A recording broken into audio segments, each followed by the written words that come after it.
Pemirsa, Anda masih bersama kami dalam seputar News Sumsel.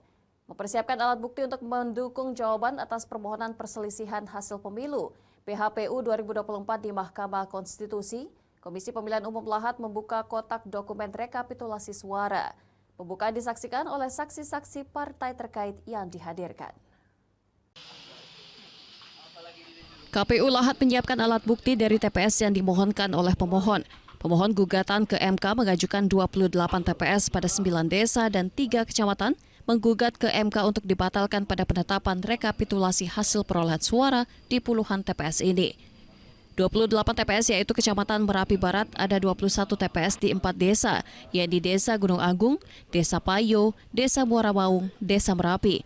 Kecamatan Tanjung Tebat yakni 6 TPS di 4 desa, yakni Tanjung Kurung Ulu, Tanjung Kurung Ilir, Tanjung Menang, dan Desa Padang Perigi, serta Kecamatan Tanjung Sakti Pumu di Desa Kembang Ayun. Ketua KPU Lahat Sarjadi mengatakan bahwa hal ini sesuai surat Komisi Pemilihan Umum RI ke jajaran tingkat provinsi sampai kabupaten kota terkait dengan pembukaan kotak suara. Untuk persidangan, yang jelas untuk persidangan kita menyiapkan alat bukti terlebih dahulu. Persidangan mungkin di tanggal 20 sesuai dengan jadwal kita untuk Kabupaten Lahat. Dari Lahat, Sumatera Selatan, Bala Putra, iNews melaporkan.